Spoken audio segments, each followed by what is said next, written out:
Hello, everybody, and welcome to Talk of the Town. We're live tonight, broadcasting live. And my name is Karen Buechs. I'm the host and producer of this show.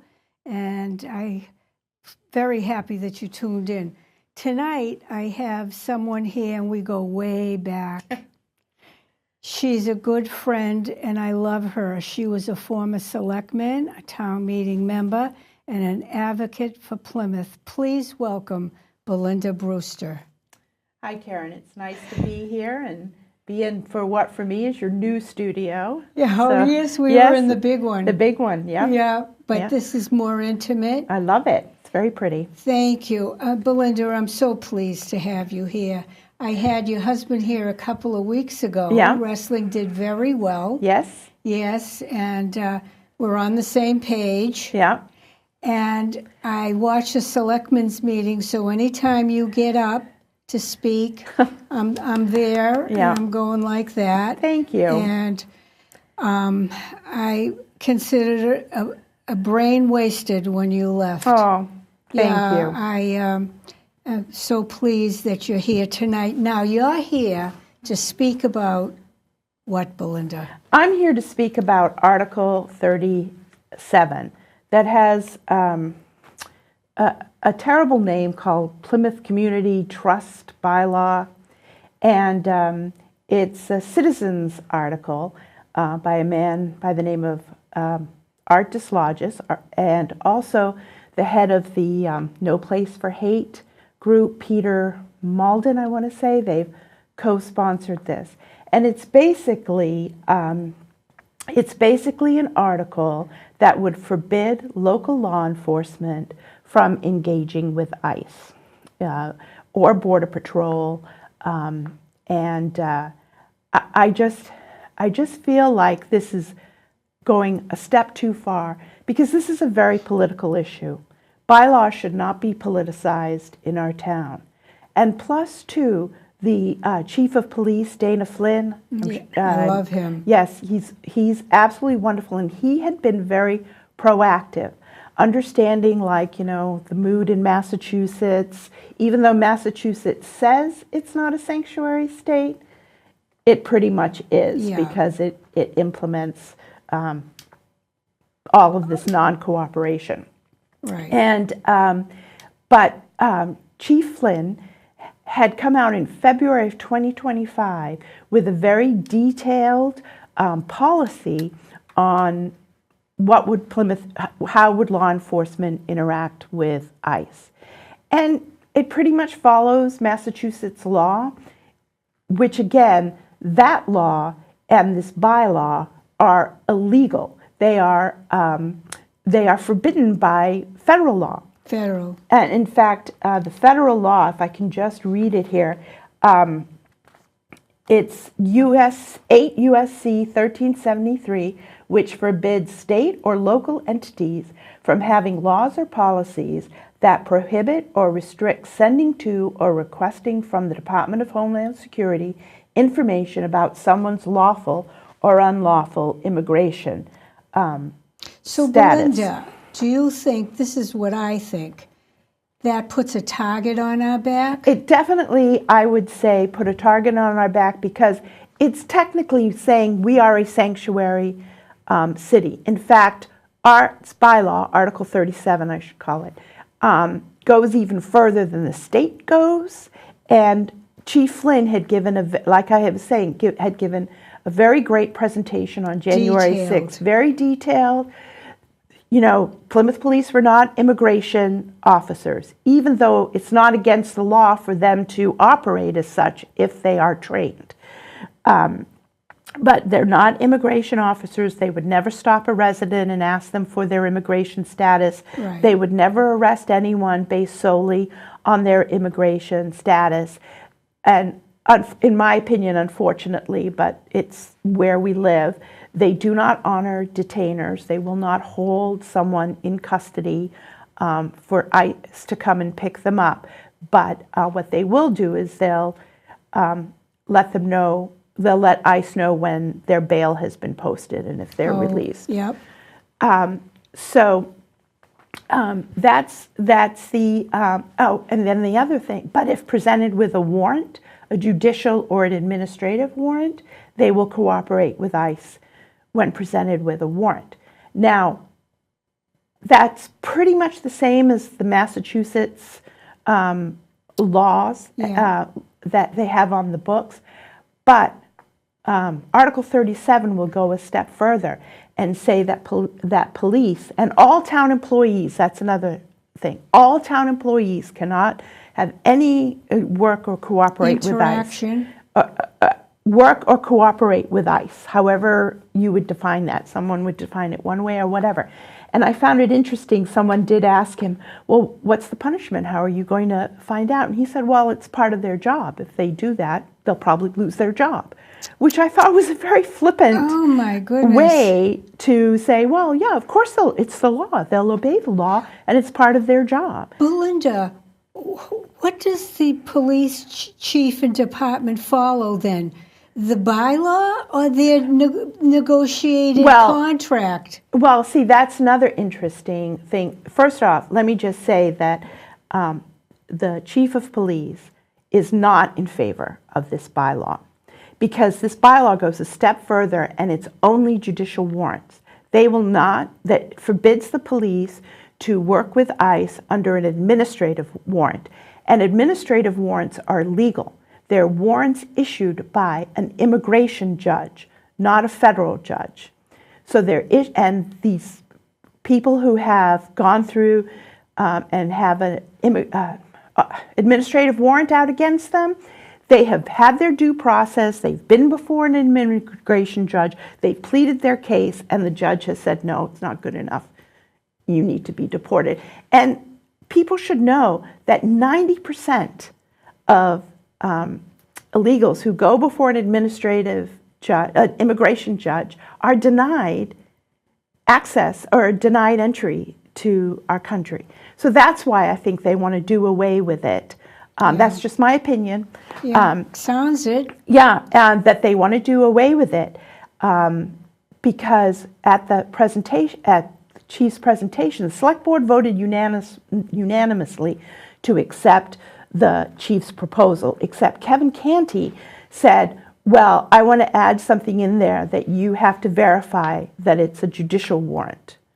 And the chief says, I'm not going to do that. It's not the job of a police officer. They're handed the warrant. It's signed and sealed. Please. And what are they going to do, get on the phone and track it down? So the chief said, no, they would not do that.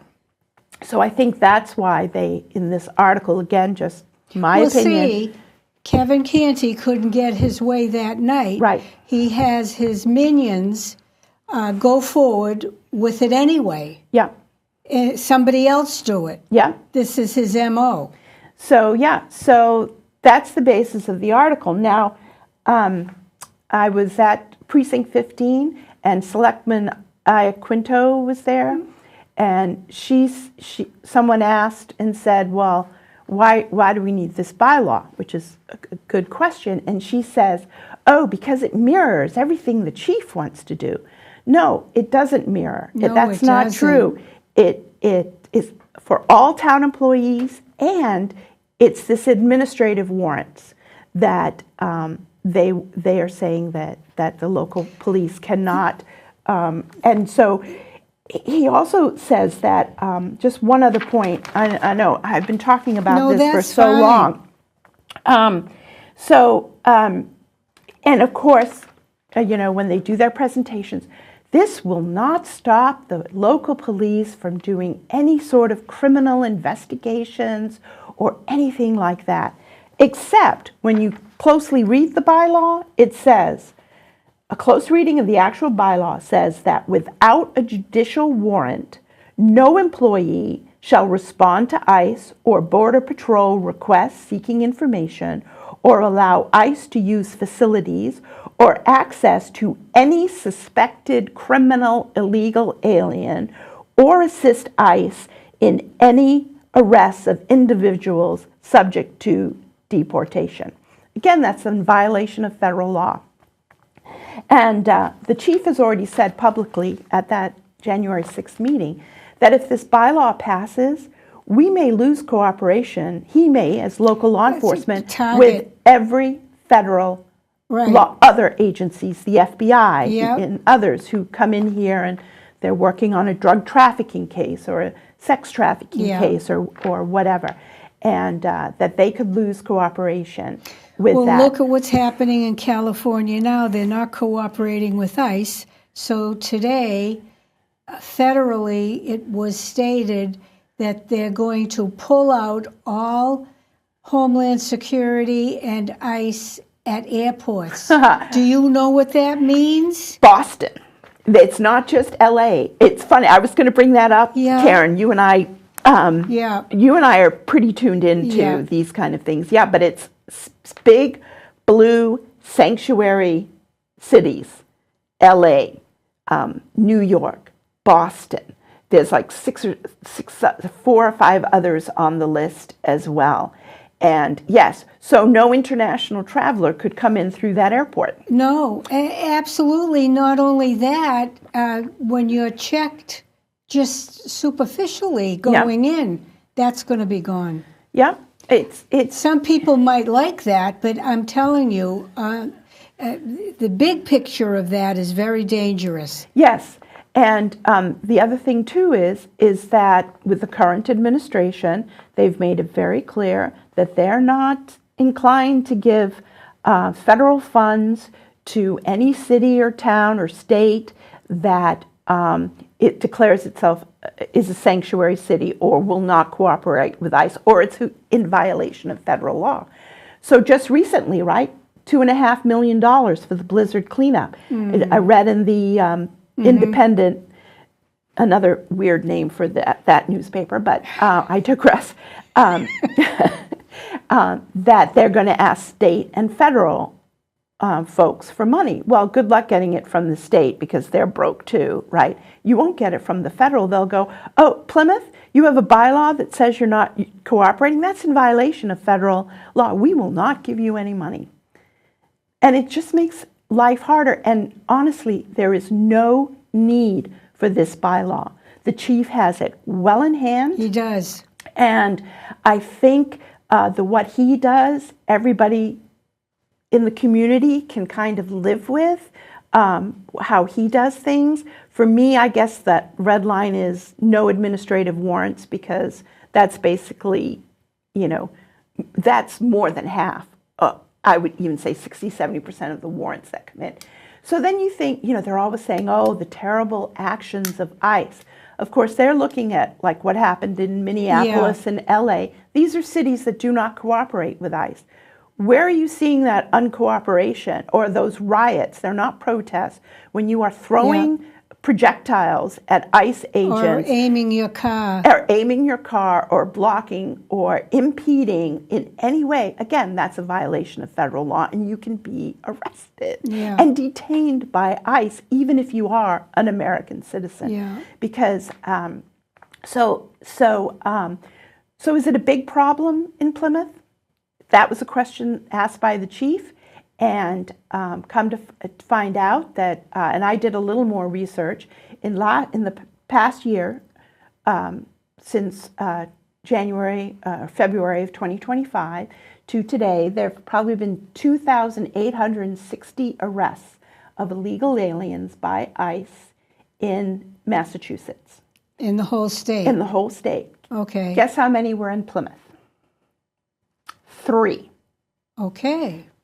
ICE has been to Plymouth, I think, a total of 6 times. 3 times they arrested someone, and I think the other 3 times they were just, they were not out in the community. They were talking to the chief or something else. So, so they've been in our community 3 times. The No Place for Hate crowd and the Together We Can. The I Quinto and Canty crowd. The Canty crowd. Oh, and Cohane. Yeah, now, sadly. Yeah. They're the ones who are ginning up all of this fear and distrust of ICE. ICE is not roaming our streets. They are not asking people. In schools. They're not in schools. Right. They've been 3 times. And gee, who are those people? that they arrested? The Independent, because would like you to believe it's just some poor dad who was dragged out of this car trying to get home to his family. No, the three men, it's been assault, sexual assault, domestic violence, assault with a felony, with a weapon, so a felony gun charge. They had an illegal gun, rape, and so they're not just nice dads going home to their family. Of course not. And I know I feel better knowing that those Me too. people are off the streets. Is it every illegal that's here? That's what No. confuses me, Belinda, because it's like Bizarro World. Yeah. You are defending the That's criminal. who they're defending. That is who they're defending and want to give a pass to with this bylaw. It's okay for criminals to roam the streets of Plymouth because unless you have a judicial warrant, you can't come in and ICE cannot come in when the majority of their warrants are administrative warrants, again, signed by an immigration judge. And the Supreme Court has consistently ruled that that administrative warrants are legal warrants. And in fact, just last month, the Supreme Court voted unanimously, Which is so hard. so rare nowadays, Yeah. but voted unanimously that federal judges cannot supersede an immigration judge. Yeah. You know, but you know, that crowd here just waves all the. Let me tell you, I was at Precinct 15 caucus meeting, and you know, for me, I think the hardest thing is seeing all these beautiful women being murdered by illegal aliens. Yeah. And I know they love to say, "Oh, more citizens are killed by U.S. That such a smaller percentage are killed by illegal aliens." That number should be zero because they shouldn't be here. And it was just shortly after that beautiful young 18-year-old Sheridan Gorman On the bus, on from the Chicago. train. In Chicago, she was out with her friends down in a really nice section of Chicago, the lakefront. In fact, yeah. a while ago, J.B. Pritzker, the governor, walked along the same path saying, "Oh, it's lovely here. We don't need ice here. It's so beautiful." Yeah. This poor girl was out there with her friends, 18 years old. She's from New York, upstate New York. Beautiful girl, her whole life ahead of her.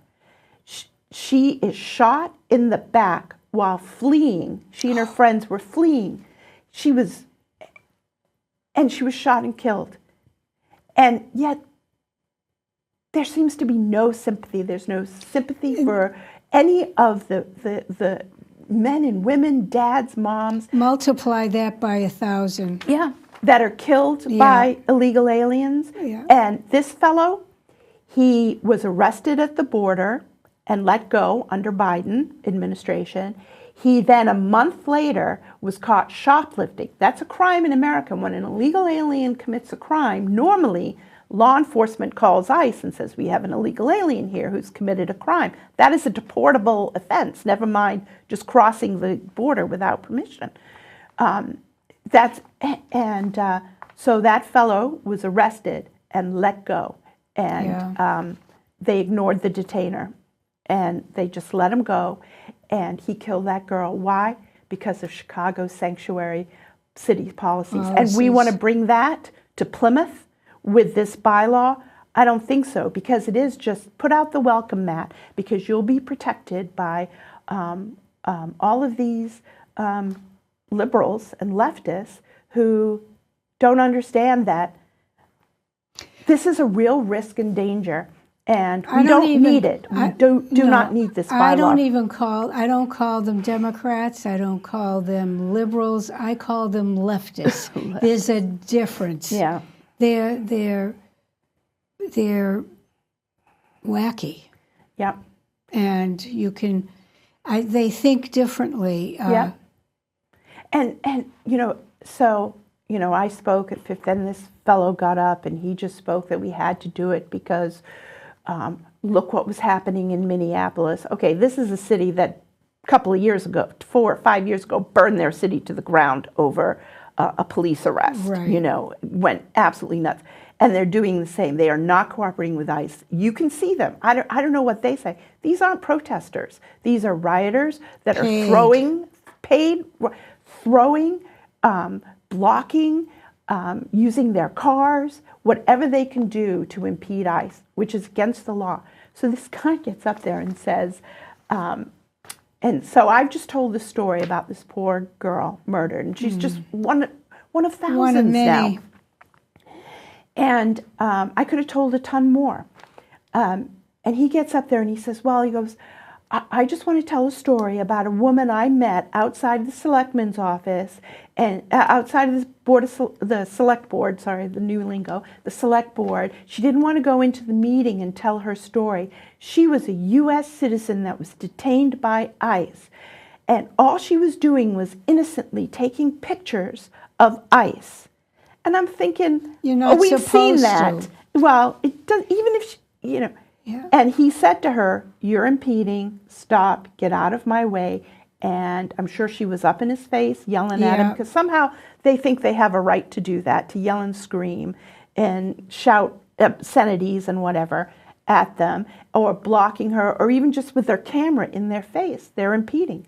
So they arrested her. She was detained for a couple of hours, maybe. This is guys telling the story. We can't have that happening in Plymouth. ICE scooping up American citizens. And I'm thinking, yeah, that woman was probably, if just going by what you see in other cities, totally annoying, in their face. They warned her, and she just said, oh, I can still do that. And so they arrested her. So for a momentary inconvenience, because she was released, a momentary, that somehow is greater and deserves more sympathy than a young girl out with her friends, shot in the back by an illegal alien who was released not once but twice, and not go on, Belinda. and not cooperating with police. And again, this will be, hey, especially when Massachusetts passes its Protect Act, which is kind of all this stuff except administrative warrants. They will allow administrative warrants, but this is the Protect Act, same thing. It's just passed the House. It's an easy pass in the Senate. Of course, it'll be signed by the governor. And it basically declares Massachusetts a sanctuary state, although Maura Healey is smart enough not to use that term because she knows that, but we all know that's what it is. But, but my favorite one in the Protect Act is employers have to give employees 48-hour written notice that ICE is coming to their workplace. Oh my! So it's like, give them a 48-hour head start, because that's the next big area that it is going to be cracked down, is these cracking down on employers who, it's illegal to be illegal and work in Massachusetts. And you think, oh, these are just the crazy right-wingers that want all this. No. 80, and this is according to a Harvard poll, so not a right-wing Greek. 80%? I'm an independent. Okay. Well, that's what I mean. You're not a right-winger. You're an independent. Yeah. But it's like 80% want the criminals gone. 57% want all illegals gone. 63% want ICE to go into workplaces and put an end to all of this illegal working. And so it's not like, it's common sense. Just use common sense. Do we have to stop and ask everybody we see, hey, where's your papers? No. You can do that if you're investigating them for a crime, but we don't do that. I don't know, no police officer would do that in the town of Plymouth. So this whole thing, it's a feel-good measure. It's virtue signaling. Yes. It is, and it's causing divisiveness. I was struck by the police chief said, this is our policy, and I believe you can read it on the town website. This is what our policy is. And everybody in the room, those who were speaking against this bylaw and those that were speaking for it, said, okay, that's like, we can live with that. I don't like the fact that they won't honor detainers. And, isn't it safer? Because this is the thing. Oh, we've got to have safe streets. We can't have ICE doing all these terrible things. My Isn't it God. safer to go to the jails and the courthouses and whatever? And, It's a warped way of thinking. and pick them up there so they're not going into the community? Yeah, they think backwards. I'm telling you, and I don't care who doesn't like it, but it's quite disconcerting. And the world has changed so much. Our world here has changed so much, and it's being taken over by radicals. And I say the top radical is Selectman Canty. Yeah. And he definitely has a very leftist, liberal agenda. And, he's focusing on these issues, the land acknowledgement, all of this stuff, when Plymouth has serious problems. yes. And he is just catering. Yet he won't bring in economic development. Yeah. If something is suggested, he's not for it. Even the governor wants nuclear now. She knows everybody's going crazy with their electric bills. Not that will make me vote for her, but Nothing will make me vote for he's her. He's not for that Yeah. either. Yep. These small modular ones that Dick Quintal keeps talking about Yep. are bringing billions of dollars to this town. Yep. Good paying jobs, all of that. And this, by the way, this show is going up on Facebook. They're going to send it to me probably tonight or tomorrow. I would like that because I want it by tomorrow because I want to post it. Well, I know a lot of people who watch your show are probably more on our page than, a leftist page. So I would just encourage everybody to go to the town website. I'm going to send you the I'll put it up. Yeah. The town website where it says town meeting members. Go to your precinct, click on your precinct, and then up in the corner, there's a blue bar that says basic information, and then next to it, it says contact your member or your board member. Your town meeting member. members. Yeah. You click on that. You put your name and your email address in, and then please just please do not vote for Article 37. It's not needed in the town of Plymouth. The police chief already has an extensive policy because this bylaw, they're very proud to say it, will lock in not cooperating with ICE until it's overturned at a future town meeting.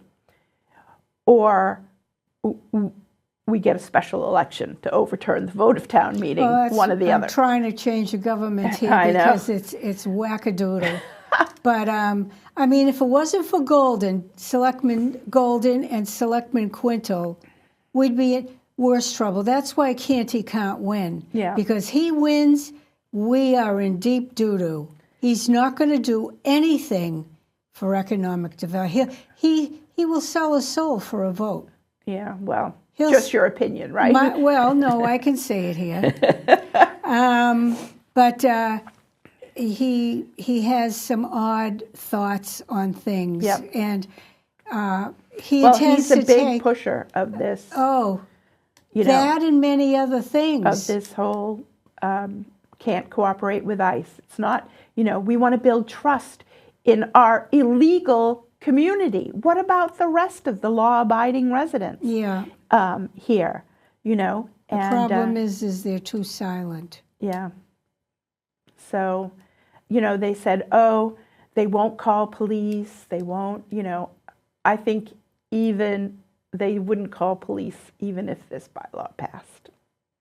Mm-hmm. So. We'll see. So we're really doing a push. I think town meeting's going to go for 2 nights. I do too. There's a lot going on. Yeah. Wrestling got all of his motions approved today to cut the budget by 1%. Yeah, that's good. And I have to say, Lynn Barrett was very helpful in all of that. Good. So, well, Derek, the town manager, wanted that. Well, that's basic. It's the town manager's recommendations for 1%, which some had been cut already with the finance committee, which was kind of good news. But Canty and Iaquinto didn't want it. Yeah, of course. Well, no, the whole select board voted not to do the 1%. No. They voted to have the town manager do the 1% reduction budget. But then when it was time to approve it, it was a 3-2 vote, I believe. Right. not Golden to and approve. Quinto agreed with the town manager. Right. And the other three, Yeah. Canty, Quinto, and Cohane. Cohane was all for sending it to town meeting. Canty wasn't even in favor of sending it to town meeting. Yeah, yeah. And, you can see Bill Cohane's, he was a town meeting member for years and years and years, loves town meeting. You can see why you would say on pretty much every issue, yeah, go ahead and send it to town meeting. Yeah. Yeah, I'm just checking to see. Oh, we're 1 minute over, but that's okay. Oh, does that mean they didn't see the last minute? Well, no, they'll see it because I can go an hour. Oh. But I usually only reserve that for the town manager. Oh. Because he has a whole bunch of things he can talk about. I really respect Derek. I think he's so doing a very good job. Very and disciplined. He manages a lot of challenges, and I think he does it well. Belinda, I want to thank you so much Well, for thank coming. you You're welcome for here allowing anytime. me to come on and talk. And please call your town members. Tell your friends to call. Go on the website and leave your a message. I'm going to put no it up tomorrow. On Article 37. Vote no on Article 37, and I'm going to put it up either tonight or tomorrow, but I'd like to put it up tonight. Yeah, I'll get those over to you right after. Great. And again, Thank I apologize. you, honey. I don't want to shake your hand because I'm you coming have a down cold? with a cold. Oh. That's why my voice sounds terrible. Okay. I don't normally sound this You way. can come here anytime. Oh, thank you. Appreciate that. I will see you next week. I have a candidate for the school committee, and he's young and energetic and wonderful. Awesome. Yes. Yeah, I've met him. Yeah. Very, very great. So I will see you next week, and the week after that is the town manager.